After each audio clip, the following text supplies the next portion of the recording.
Atlas said that the Bellas like to shit in people's bags and perhaps more. Do you have any first-hand experience? No.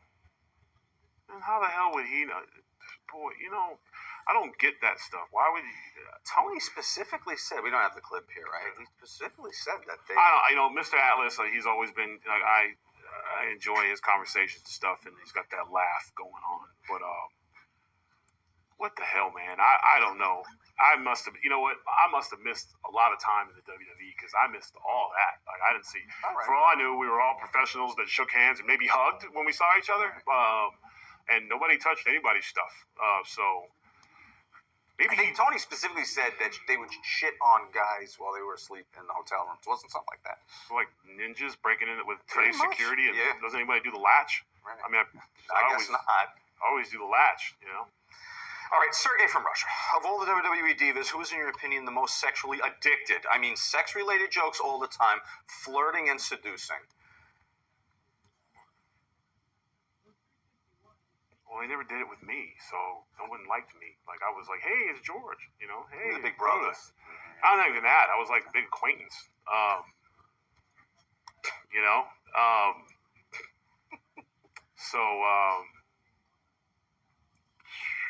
know what? Wendy Richter came on the show once and asked me how I was doing. So I got that going for me. So I'll say that. I'll say Wendy Richter. The Horsecock Express. Who has the biggest hose in the WWE these days? My money's on R-Truth. We ask the important questions here, Brodus. Is one of you guys Horsecock Express? Please stand up because he's getting all the questions. And this is, I would have no idea. I live in a one dick fantasy, so I just focus on myself. Very good. Speaking of dicks, Jeff the Drunk. Oh boy. From the Howard Stern Show. How big is Batista's dick? I don't fucking know. Nor should you. Good luck. Good luck. With what? You're sitting in your kitchen in a sling still. Check Wikipedia, bro. I have no idea. That gets asked by somebody on every show. No answer still? I said check Wikipedia, or ask him next time you see him at lunch. Jack Reigns, in your opinion, which diva has the best ass in the WWE?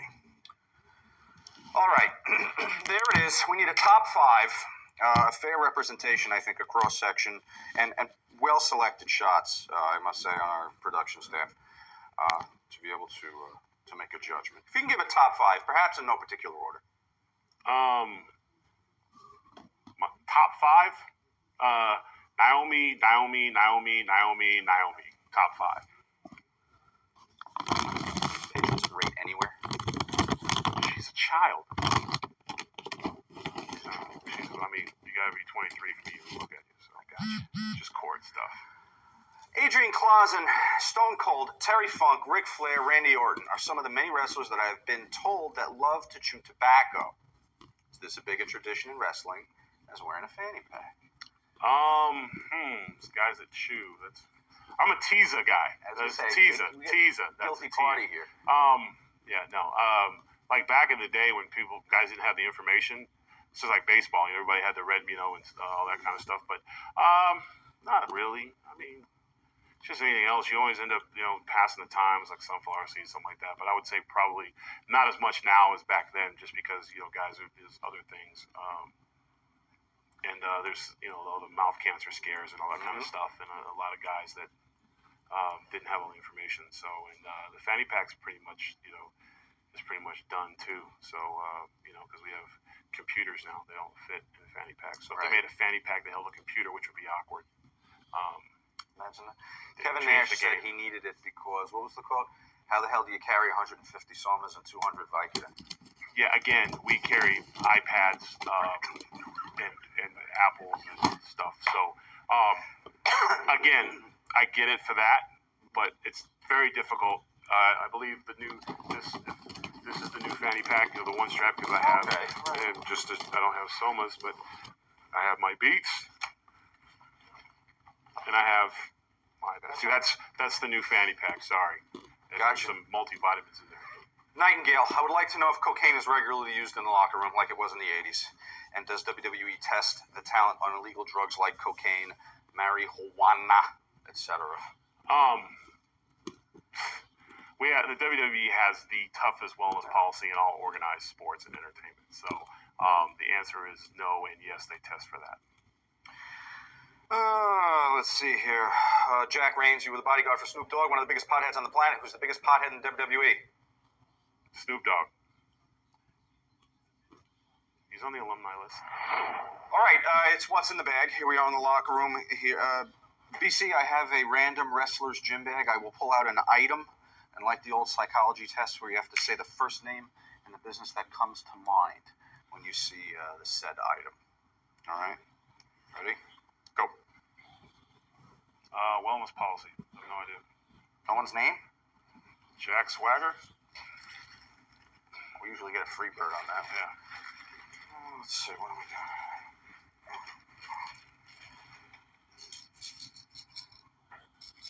Tic Tacs? Hardly. Oh, training staff.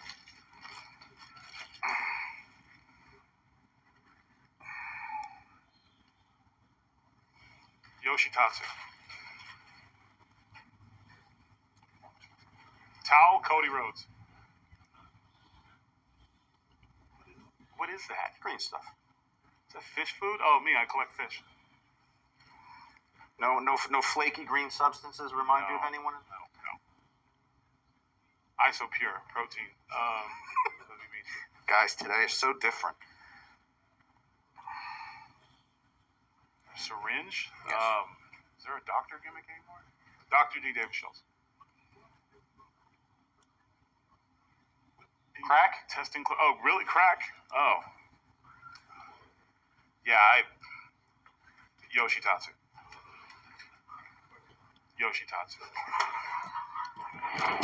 Jimmy Pliers from Glasgow, Scotland. At a time when folks seem a bit wooden, have you gotten any good wrestler letting your hair down, no pun intended, party stories? I get the feeling superstars would prefer a night in with the Xbox rather than vodka shots in the eye and late night strippers. Prove me wrong, big man. Well, I'd have to break a few codes, but I'm going to say, yeah, we definitely do the Xbox. Yeah, we don't go out at all. Not at all.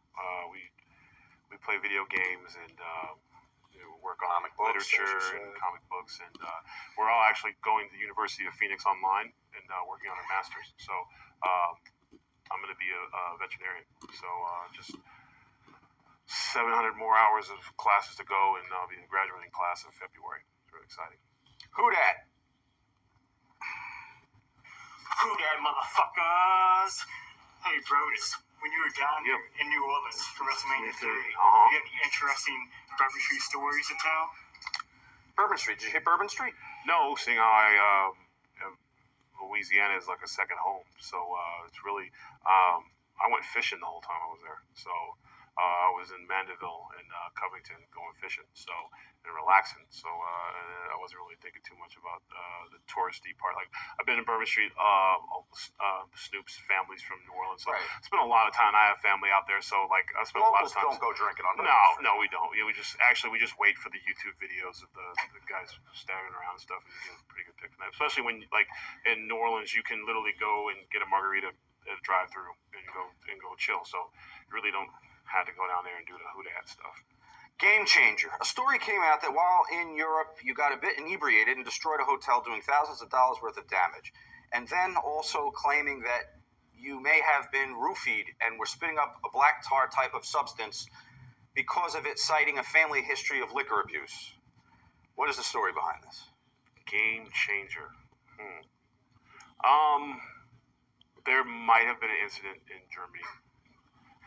You wrecked the hotel room? It might have been a bar. The thing is, it's not really what happened. It's the world's worst speech I gave that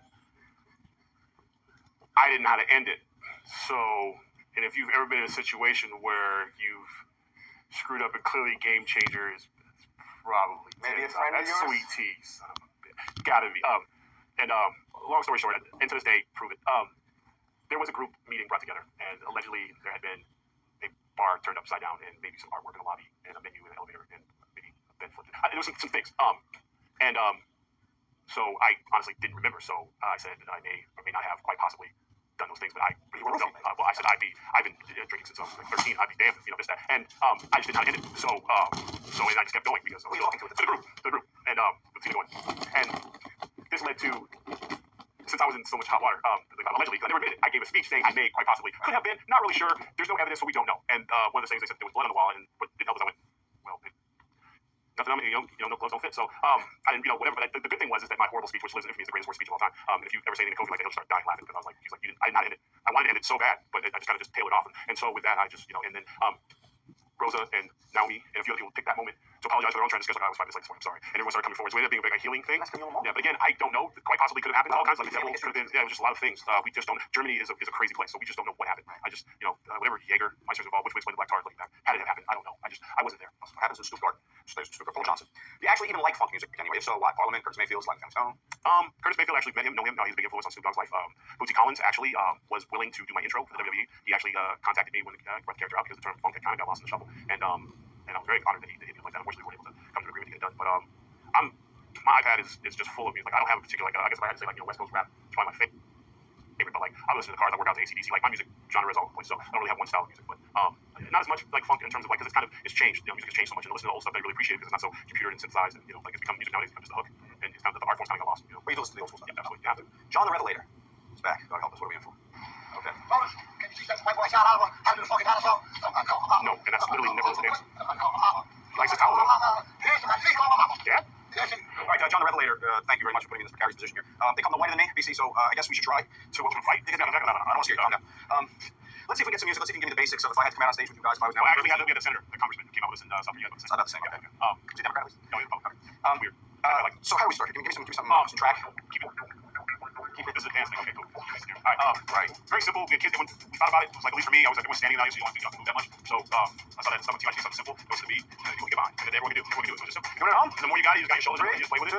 When you get weird, you can take it up high, you can go low. Oh, you keep the claws. It's all about claws. I feel like my legs should be going something. Well, and they are. You kind of got that deep thing. You just feel it. It's just feeling music. There's no wrong way to do it. Now, Vince, we're up here. What would that look like?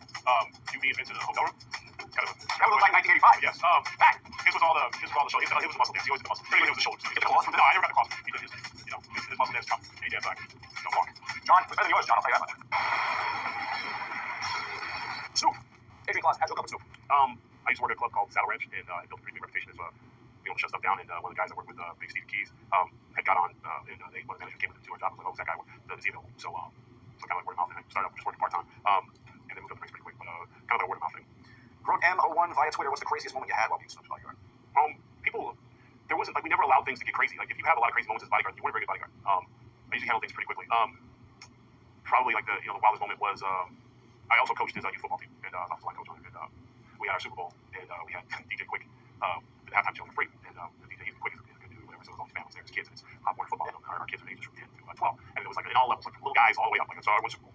It's at Carson, and they have a lot of boxing, Golden Boy promotions. Like they have a lot of shows there. The professional soccer team plays there in Carson, California. So it's a big arena, and it was a pretty good turning out for families. It was probably close to 1,000 families there, like new families and stuff like that. So it was a big crowd, and all kids. It was stuff like that. So it was market. As I was walking to the back, basically the offline people, everyone else go to stuff, and drop to the back, and Quick gets up on stage, and Baker would come out, and then started the halftime show, and his opening song was "Sweet Black Pussy," and I went, no, it was, and I was like, remember hauling ass back and went, tell him no, like it's Caleb, and looking in the crowd, they're all bobbing their heads, like, and he's just like, what, like it's my set, so that was a lot of moments like that, just a lot of fun moments like that. But I just remember just my heart just stopped because life before bodyguard, I was a teacher, so so I was just freaking out, like, you just hear the music and you're just like, you're trying to, if I could unplug it, I would have. Growth M01 via Twitter. Do you have a smoke pursuit? No.